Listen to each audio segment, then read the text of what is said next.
Ayun mga boss, magandang araw na naman sa inyo, ano? Muli at mag-update tayo sa ating channel. At ang magiging topic natin ngayon ay ang ating Honda Airblade 150cc, ano?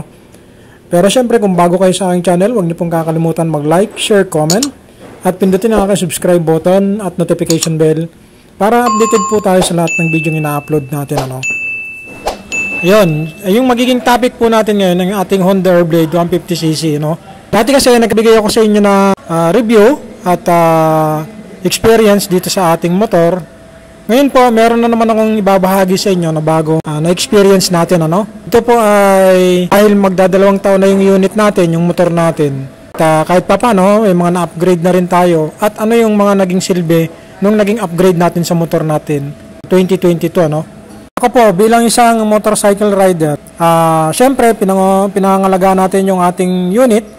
At the same time, yung ating personal safety, ano, yung mga personal safety gear. Siyempre, unang-una yung helmet, lalong-lalo na po sa atin, malayo yung binabiyahe. Kailangan natin ng jacket, kailangan natin ng gloves, pantalon, at sapatos, siyempre.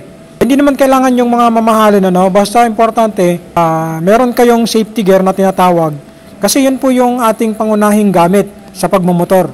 So, wag natin pansinin yung iba na hindi nagsusuot ng mga ganyang safety dahil nasa kanila naman yan eh, hindi naman para sa atin. Ngayon po, ay sasabihin ko sa inyo yung ating mga na-experience sa ating motor. Ngayong magdadalawang taon na po siya, no? Ang pangalan po ng motor natin, kagaya po ng una kong review ay si Jack. Una, papakita ko sa inyo yung mga naging upgrade natin sa ating motor at kung ano yung mga naging halaga ng ating mga kinabit dun sa ating motor.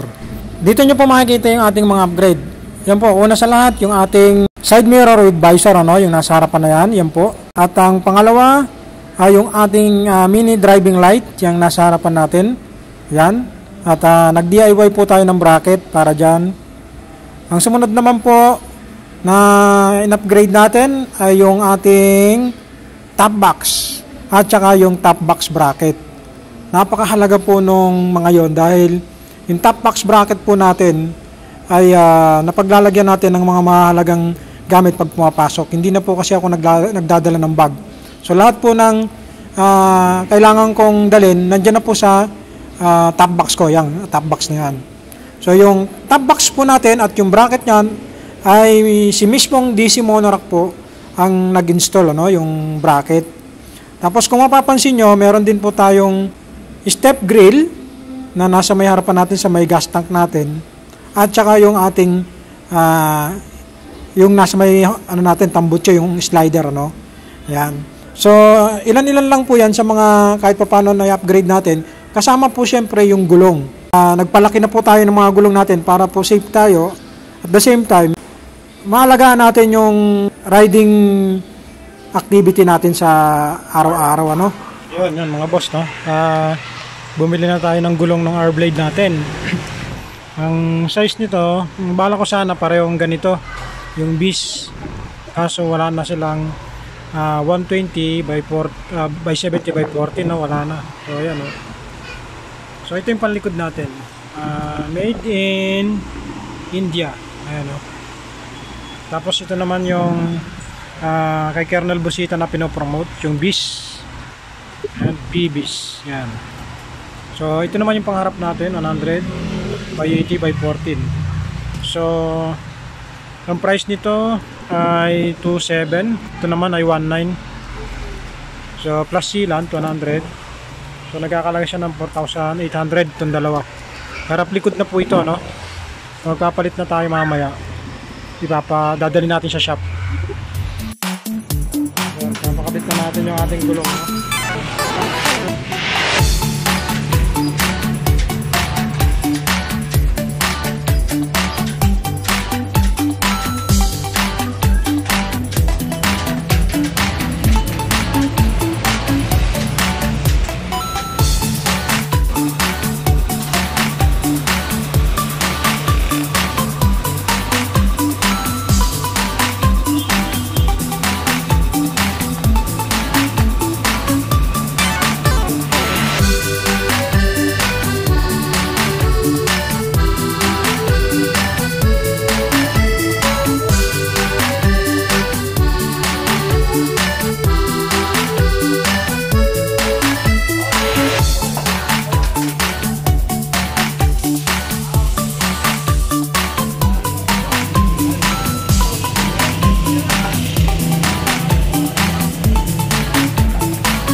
screw grip. Size is yan, 120 by 70 by 14. Bago. So yun na yung gulong natin sa panglikod. Pang-harap is yung Bis Plus 100 by 80 by 40. So yun, bago na. So kung mapapansin nyo ay lumaki na po yung ating gulong, hindi na po kagaya ng dati ano. Yun po, next na upgrade natin ay yung ating left and right decals na 150. Ayan, mapapansin nyo. At ang isa pong naging upgrade pa natin ay yung ating MDL o Mini Driving Light. Napakalaking tulong po sa akin yan kapag ating gabi at lalong-lalo na po nung umuwi ako ng probinsya, no? Gamit na gamit po talaga yung MDL. Doon po sa mga nagsasabi na hindi maganda yung gumamit ng MDL, nasa inyo po yan. Ang paggamit po kasi ng MDL ay dumedepende sa may-ari ng motor. Yan po. Kung kayo po ay marunong sumunod sa batas trapiko, maging isang ehemplo ng motorcycle rider, ay maintindihan nyo yung rules ng kalsada, no? So yun po yung isa sa mga malaking bagay na kahit papaano meron po tayo. Ang kalsada po kasi ay bigayan lang yan, ano? Kapag marunong ka pong magbigay sa kapwa driver mo o kapwa rider mo, minsan magtatamsa pa sa iyan. At minsan yung iba magsasaludo po sa iyo. Lalong-lalo na po doon sa mga pedestrian lane, ano po. Respeto po natin yung mga pedestrian lane at yung mga tumatawid. Lalong-lalo na po ngayon na marami nang pumapasok na estudyante. Kaya sana po ay bigyan natin pansin yung mga pedestrian lane na yan dahil malaking bagay po yan sa mga tumatawid, lalong-lalo na po sa mga matatanda at mga estudyante, ano. Wag po natin baliwalain yung mga road markings na yan para po din sa atin yan at para din po sa mga kapwa natin na Pilipino, no. So ayun mga boss, at ito po yung susunod natin. Ito naman yung kanyang pang change oil natin dun sa ating Honda Blade. So galing ako kanina ng Honda branch. So nirecommend nila itong SL10W30 MA. So pwede naman daw to sa automatic. Yun ang sinabi ng taga Honda, no. So fully synthetic yan. Ang price nya is 450. Tapos itong additives na to, susubukan natin to pagka magpupultang tayo. Panglinis raw to ng sa mga tangke natin tsaka sa mga ano. So gagamitin natin to bago tayo magpultang. So yun ang recommend nila sa akin dahil nasa 20k na nga po yung odometer natin, no. So susubukan natin to. Mamaya magche-change oil tayo. Yan. Yan po. At ngayon, syempre, nung bago po natin ibinalik yung ating Honda 40 scooter oil, nag-try po tayo nitong Motul na 40 scooter oil, ano? Yan po. 10W40 po yan. So, sinubukan po natin yan. Hindi po ako nakapag-update sa inyo kung ano po yung naging performance ng motor natin, ano? So, ngayon, sasabihin ko sa inyo kung ano yung naging performance ng motor natin nung nagpalit po tayo ng Motul. Based po dun sa aking narinig at syempre, hindi naman po bago sa atin yung tunog ng ating makina ng motor, ano? Nung nagpalit po tayo ng Motul na 10W40, ay medyo nakarinig po tayo na hindi ko gusto, ano? Hindi ko gusto po yung naging tunog. At yun po yung naging performance natin. Ngayon, after 2,000 odometer po, ay nagpalit na po ulit tayo ng 40 Honda Scooter Oil. Ito na nga po yun. So, ibinalik po natin sa 40 Honda Scooter Oil dahil po dun sa meron tayong naririnig na kakaiba na sa tingin po natin hindi pa po pwedeng palitan ng 10W40 yung ating engine oil, ano.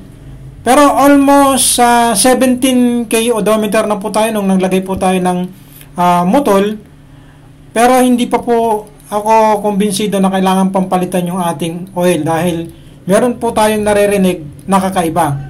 Ngayon po, nung ibinalik po natin yung original oil natin, kaya nga lang po, ang naging rekomendasyon ng Honda motorista ay itong kulay black na MA Honda Scooter 40 oil, ano? Yan po. Yan po yung ating ibinalik na oil.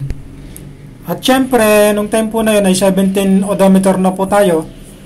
Ipinalinis na rin po natin yung panggilid natin. So, unang beses na po tayo nagpalinis ng panggilid natin, ano? At nagpalit tayo ng slider dahil may tama ng slider natin. So, pinalitan na rin po natin. At kasama na rin po dyan, syempre, yung pagpapalit natin ng brake shoe ng ating Honda Airblade, ano? Ang ipinalit po natin sa ating brake shoe ay umorder po tayo sa Shopee, ano? Yung RCB na brake shoe. Yan po yung ipinalit natin. Kaya lang, syempre, araw-araw po tayo bumabiyahe at araw-araw po tayong gumagamit ng brake. Kaya umabot lang po ng almost 4 months yung ating pagpapalit ng brake shoe. So ngayon, bagong palit na naman po tayo dahil kagaya po ng nakikita nyo, original na RCB po yan. Kaya lang, syempre, araw-araw po tayong bumabiyahe kaya mabilis na napudpud. Ang next naman po na naging experience natin na yung ating front brake, ano? So, ngayon lang po ako naka-encounter sa loob ng magdadalawang taon natin na yung nag-lock yung ating brake pad sa harapan. So, ang ginawa po natin yan, kung makikita nyo sa video ko, ay kinalas po natin yan, ilinis po natin at nagpalit po tayo ng brake fluid, ano? Tapos, hindi po masyadong naayos at medyo nahirapan po tayong baklasin at ikabit, ano? Hindi po ganun kadali mag-maintenance ng front brake natin. Pero unti-unti naman po nung nagtanong-tanong tayo ay bumalik naman po sa normal. Kaya lang napansin ko po na meron na talagang problema yung ating brake caliper sa harapan, ano.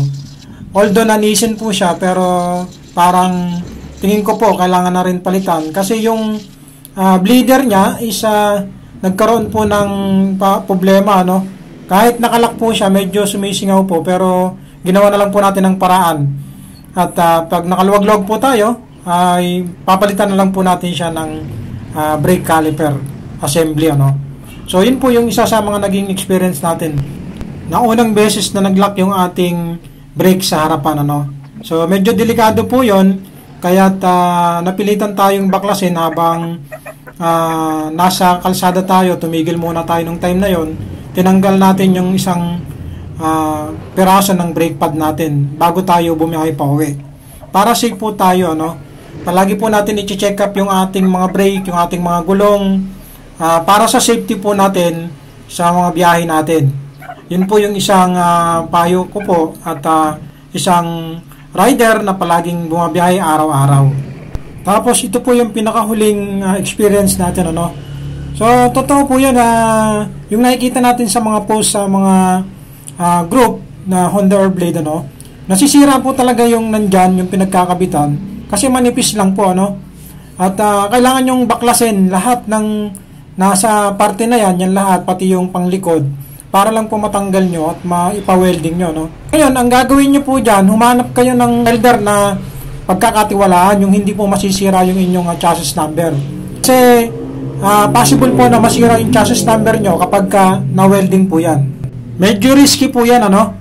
Kasi halos kadikit lang po ng chassis number yung napuputol. So, nung una, hindi po ako naniniwala, pero nung time na makita ko yung sa akin at check-upin ko, doon ko po nalaman talagang mapuputol siya kasi manipis nga lang. So, aware po tayo sa mga ganitong klaseng bracket natin at palagi nating pakinggan kung tumutunog sa motor natin. So, isa yon sa mga basic na information kung ano yung nagiging problema ng unit natin, ano. Kasi po, halos babaklasin nyo yung buong side bearings nyo, pati yung inyong upuan, ano.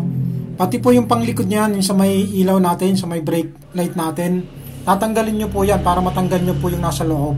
Ngayon po, meron po akong mai-recommenda sa inyo kung kayo po ay bandang taga Bulacan, meron po akong kilala na talagang maaasahan at pagkakatiwalaan nyo sa welding, sa pagwe-welding ng ganyan. Kasi subok ko na po yan, yung sa akin po, sa kanya ko pina-welding, at makikita nyo siya sa Pulilan, Bulacan, ano? Barangay Tinejero, Pulilan, Bulacan.